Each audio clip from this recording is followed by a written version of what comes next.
मन्त्रालयको निर्देशन सबै अस्पतालले 7 दिनभित्र उपचार शुल्क सार्वजनिक गरिसक्नुपर्ने। विवेकशील साझा पार्टीका संस्थापक उज्जवल थापालाई गुमाउँदा देश नै रोयो। रवि लामिछानेदेखि विनोद चौधरीसम्म उज्जवलको निधनपछि यसरी भावुक बने। सरकारले रेशम चौधरी लगायतको सम्पूर्ण मुद्दा फिर्ता लिने, सिटी इन्टरनेट सेवा सुरु 999 रुपियाँमा उपलब्ध हुने, स्वास्थ्य कर्मीलाई एकमुष्ट कोरोना भत्ता दिन्छौं, मुख्यमन्त्री शाहीको भनाई। पसल खोल्न दिएर उपत्यकामा निषेधाज्ञा थप्नुपर्ने 3 सिडिओको निष्कर्ष। दैनिक उपभोग्य वस्तुको मूल्य बढेको बढै, उत्पादक र उपभोक्ता बीचको मूल्यमा ठूलो अन्तर। चीनले दिएको 8 लाख डोज खोप काठमाडौँ आइपुग्यो। कोरोना संक्रमितले औषधि अभाव, मानिसमा पहिलो पटक भेटियो बर्ड फ्लू, सबैलाई सावधान हुन अनुरोध। खाडी र मलेसियाबाट आउने श्रमिकले 5 दिन अनिवार्य होटल क्वारेन्टिनमा बस्नुपर्ने, जेठभर निषेधाज्ञा लम्बिने, खुकुलो बनाउँदै असारबाट खोल्ने तयारी। राज संस्था फर्काउन कोर्स करेक्सनका लागि कांग्रेसले विनम्रता देखाउनु पर्ने, मनिषा कोइरालाको सुझाव। सुनको मूल्य प्रति तोला 300 ले बढ्यो। नेपालले खेल्ने विश्वकप छनौटका खेल कान्तिपुर टेलिभिजनबाट प्रत्यक्ष प्रसारण हुने। 2 पाङ्ग्रे सवारीमा व्यापक कर कटौती, कुन मोटरसाइकलको कति मूल्य, सबै जानकारी आजको समाचारमा। ठाकुर र त्रिपाठी मिलेर नयाँ दल खोल्ने, जनता अभिभावकविहीन बनेको पीडाभूत हुँदैछ, पूर्व राजा शाहको भनाई। अन्तर्राष्ट्रिय बजारको प्रभावले खानेतेलको मूल्य बढ्यो। ग्रान्डीले घर घरमा पुगेर पीसीआर परीक्षण गर्ने, स्वाप सङ्कलन बापत शुल्क 500 मात्र। जुन 7 देखि नेपाल र कतार बीच नियमित उडान, नेपाल एयरलाइन्स र कतार एयरवेजले उडान भर्ने। भारतमा कोभिड-19 को संक्रमण दर घट्ने क्रम जारी।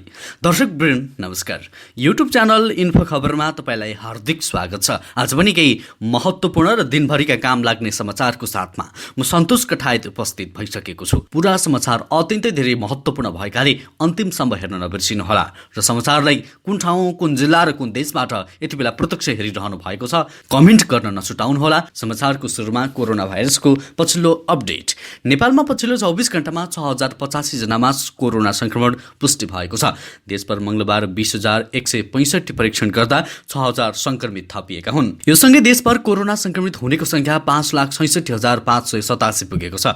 पछिल्लो 24 घण्टामा 6,898 जना निको भएका छन्। यो सँगै हालसम्म 4,54,344 जना निको भएका छन्। देशभर सक्रिय संक्रमितको संख्या 1,04,789 रहेको छ। पछिल्लो 24 घण्टामा 68 जनाको निधन भएको छ। यससँगै हालसम्म कोरोनाका कारण देशभर 7,454 जनाको निधन भइसकेको छ। दर्शकवृन्द, त्यसैगरी अर्को दुःखद समाचार।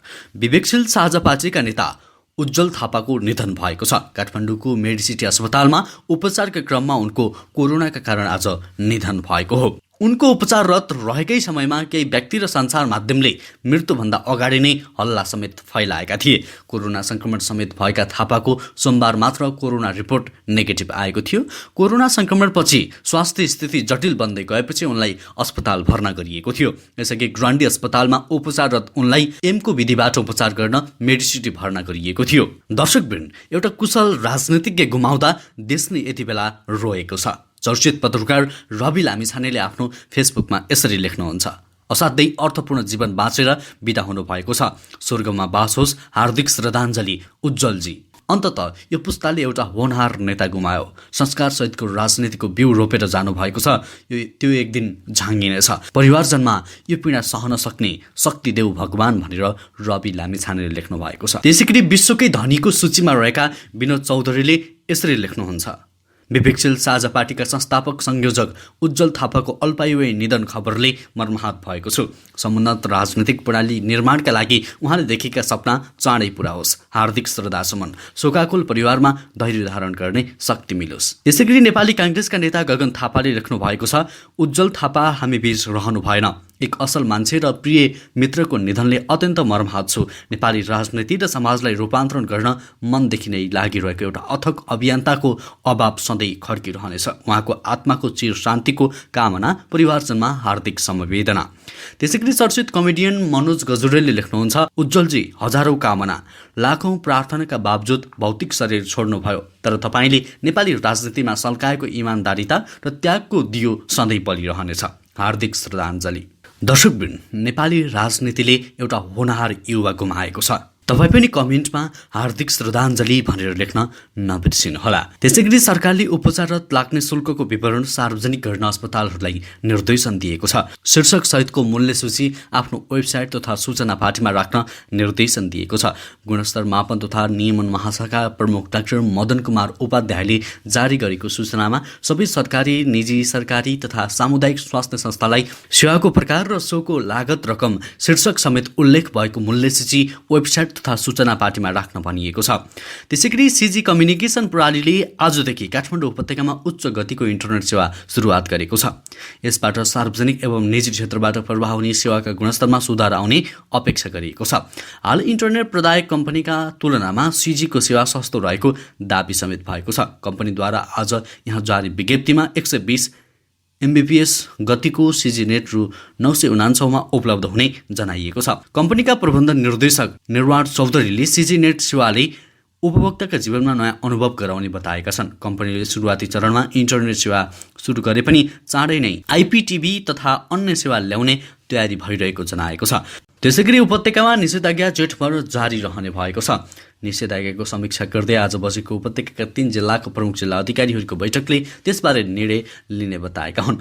भोलि प्रमुख जिल्ला अधिकारीहरूको जेठभर निषेधाज्ञा लम्ब्याउने गरी सूचना जारी गर्न टुङ्गो लगाइएको बुझिएको छ। आज बसेको जिल्ला अधिकारीहरूको बैठकले कोरोना संक्रमण दर घट्दै गएको र जेठभरमा अझ घट्न सक्ने आकलन समेत गरिएको छ। अब निषेधाज्ञा लम्बाए पनि खुकुलो बनाउने तयारी भएको छ। अब बिहान 2 घण्टा किराना पसल खोल्न दिने तयारी भएको छ। बिहान 7 देखि 9 बजेसम्म किराना पसल खोल्न दिने निर्णय भोलि आउने बुझिएको छ। त्यसैगरी बलिउड नायिका मनिषा कोइरालाले नेपाली काङ्ग्रेसका कोर्स करेक्सनका लागि विनम्रता देखाउनुपर्ने सुझाव दिएकी छन्। उनले बिपी कोइरालाले राजा नभए देश पनि नबाच्ने र राजतन्त्रलाई फ्याँक्ने उद्योग गर्न नहुने भनी दिएको अभिव्यक्ति उल्लेख गर्दै त्यस्तो सुझाव दिएकी हुन्। काङ्ग्रेस नेता लोकेश ढकालले बिपीले अन्तिम समयमा अन्तर्वार्ताका क्रममा प्रजातन्त्र बिना राजतन्त्र अड्दैन, राजा नभए देश बाँच्दैन, राजतन्त्रलाई फ्याँक्ने उद्योग हामीले गर्नु हुँदैन भनी दिएको अभिव्यक्ति उल्लेख गरी ट्विट गरेकोमा त्यसलाई रिट्विट गर्दै मनिषाले लेखेकी छन्, नेपाली काङ्ग्रेसले कोर्स करेक्सनको विनम्रता देखाउनु पर्दछ। पछिल्लो समय कोइराला राज संस्था सहितको हिन्दू राष्ट्रको पक्षमा छिन्। उनले त्यसका लागि अभियान चलाउँदै आएकी छन्। मनिषा नेपालका प्रथम जननिर्वाचित प्रधानमन्त्री बिपी कोइरालाकी नातिनी हुन्। उनका पिता प्रकाश कोइराला पनि राज संस्थाको पक्षधर हुन्। त्यसैगरी चीन सरकारले अनुदानमा दिएका मध्ये 8 लाख डोज खोप मंगलबार काठमाडौँ आइपुगेको छ। मंगलबार दिउँसो चीनले दिने भनेको 10 लाख डोज खोप मध्ये 8 लाख डोज आएको हो। गत जेठ 12 गते राष्ट्रपति विद्यादेवी भण्डारीसँग टेलिफोनमा कुराकानी गरे लगत्तै चिनिया राष्ट्रपति सी जिनपिङले नेपाललाई थप 10 लाख डोज दिने घोषणा गरेका थिए। बाँकी 2 लाख डोज भने तिब्बत सरकारले प्रदान गर्नेछ। त्यसैगरी कोरोना संक्रमणमा पुष्टि भएका बिरामीका लागि चाहिने औषधि हुम्ला जिल्ला अस्पतालमा अभाव भएको छ। अस्पतालमा नयाँ खरिद गरेर आउनुपर्ने औषधि नआएपछि औषधि अभाव भएको हो। सोमबार मात्र एन्टिजेन किटबाट कोरोना परीक्षण गरी कोरोना पुष्टि भएका एकजना बिरामीका आफन्त दिनेश बोहराले अस्पतालमा औषधि नपाएको गुनासो गरेका छन्। कोरोना संक्रमण नभएपछि बिरामीका लागि आवश्यक पर्ने औषधि बाहिरको निजी फार्मेसीबाट 1000 रुपियाँ समय 1200 मा किनेर लिएर काम चलाएको उनले बताएका छन्। सोमबार अस्पतालमा कोरोना परीक्षण गरेर पुष्टि भएका अन्य 3 जनाको अवस्था पनि उस्तै छ। चेक जाँचपछि चिकित्सकहरूले औषधिको सिफारिस गर्ने तर अस्पतालमा सो औषधि नपाएर बजारमा रहेका निजी मेडिकलबाट किन्नुपर्ने अवस्था रहेको उनले बताएका छन्। त्यसैगरी आउँदो सोमबार अर्थात् जुन 7 देखि नेपाल र कतार बीच नियमित उडान हुने भएको छ। साताको प्रत्येक सोमबार नेपाल एयरलाइन्स र कतार एयरवेजले काठमाडौँ दोहा उडान गर्ने नागरिक उड्डयन प्राधिकरणले जनाएको छ। कतार एयरवेज सोमबार बिहान 9:10 काठमाडौँ आइपुग्नेछ भने दिन 11:05 फेरि कतार उड्नेछ।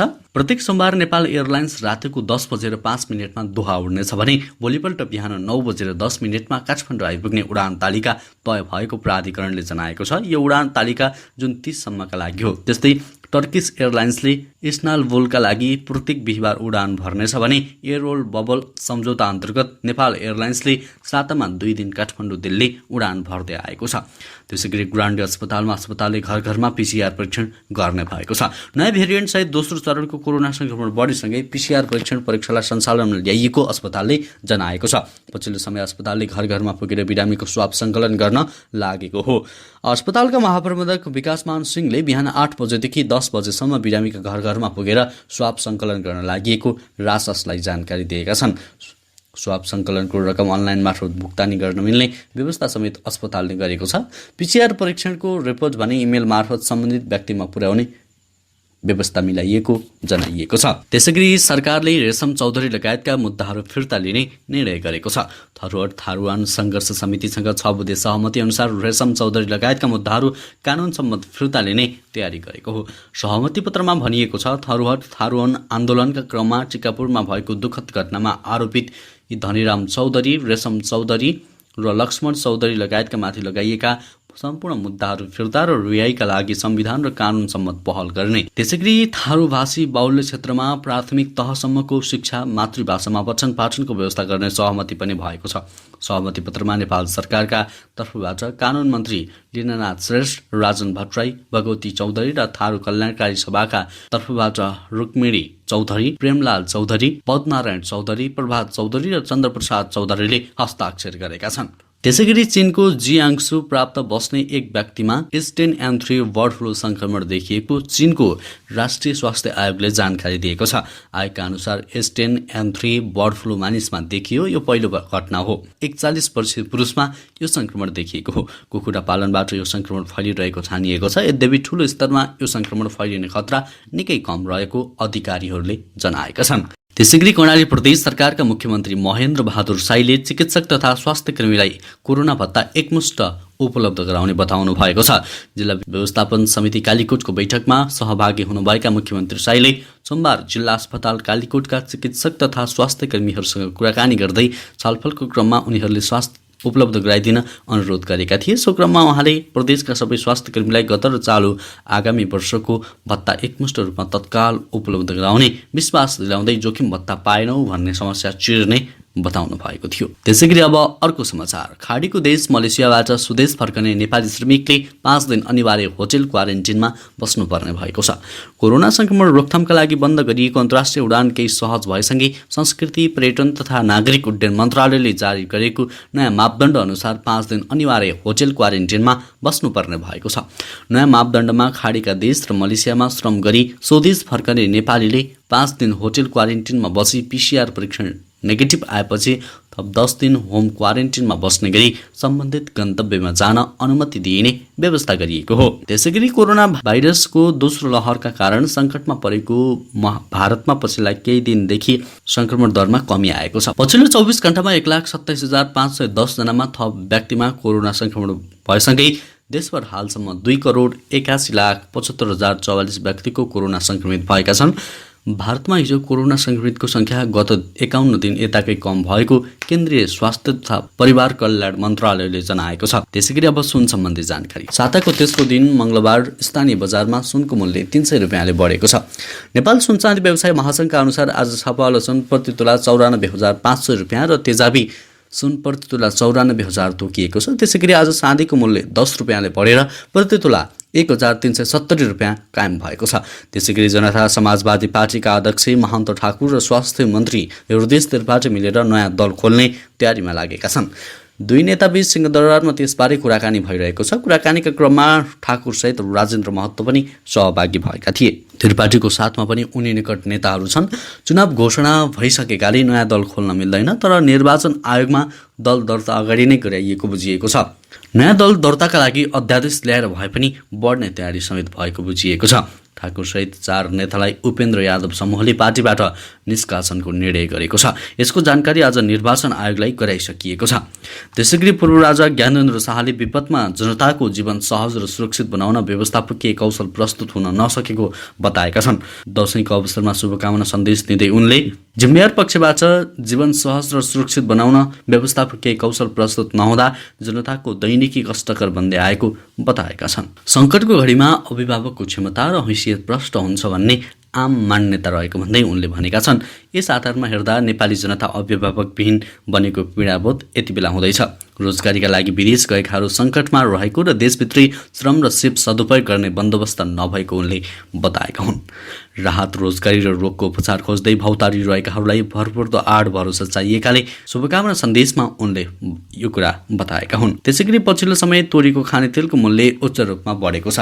गत वर्षको तुलनामा यस वर्ष लिटरमा नै ₹50 भन्दा बढी मूल्य बढेको छ। अन्य खाद्यान्नको तुलनामा खानेतेलको मूल्यमा वृद्धि भएपछि वाणिज्य आपूर्ति तथा उपभोक्ता हित संरक्षण विभागले तेल उद्योगमा नै पुगेर अनुगमन समेत गरेको थियो।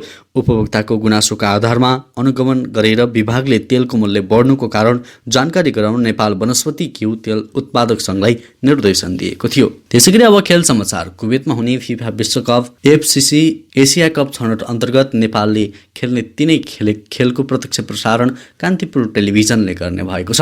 दोस्रो चरणमा नेपालले कुवेतमा 3 खेल खेल्नेछ, जसमा जेठ 20 गते चाइनिज ताइपेई, जेठ 24 गते जोर्डन र जेठ 28 गते अस्ट्रेलियासँग खेल हुनेछ, जसको प्रत्यक्ष प्रसारणका लागि अखिल नेपाल फुटबल सङ्घ एन्फा र कान्तिपुर टेलिभिजन बीच सम्झौता भएको छ। एन्फाका तर्फबाट महासचिव इन्द्रमान तुलाधर र कान्तिपुर टेलिभिजनका मार्केटिङ हेड गौरी दाहालले सम्झौता पत्रमा हस्ताक्षर गरेका हुन्।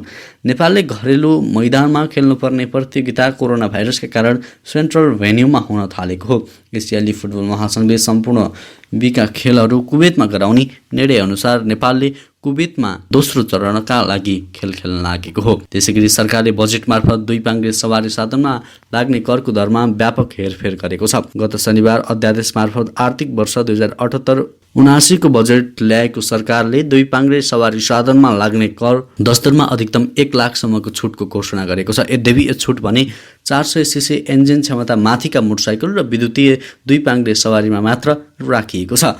बजेटले 401 सीसी भन्दा माथिका मोटरसाइकलमा लाग्दै आएको 2 लाख सडक निर्माण दस्तुरलाई घटाएर 1 लाखमा झारेको छ भने इलेक्ट्रिकल 2 पाङ्ग्रे सवारीमा अधिकतम 2000ले सडक दस्तुर घटाएको छ। हाल सरकारले भन्सार बिन्दुमा लिने सडक निर्माण दस्तुरमा 1 लाख रुपियाँ कम भएसँगै हेभी बाइकको रूपमा बिक्री हुँदै आएको मोटरसाइकलको मूल्य हत्तै घट्ने भएको छ। अहिले बजारमा Honda, Yamaha, Benelli, सिएफ motor, royal Enfield, BMW, Ducati जस्ता ब्रान्डी बिग बाइक बिक्री वितरण गर्दै आइरहेका छन्। हवस् त दर्शक वृन्द, आजको लागि केही महत्त्वपूर्ण समाचारको सिलसिला यति नै। हरेक दिन बिहानै ताजा अनि सत्य समाचारको लागि हाम्रो YouTube च्यानललाई सब्स्क्राइब गर्न नबिर्सिनुहोला। अहिलेलाई भने म लगायत हाम्रो सम्पूर्ण टिमलाई बिदा दिनुहोस्। नमस्कार।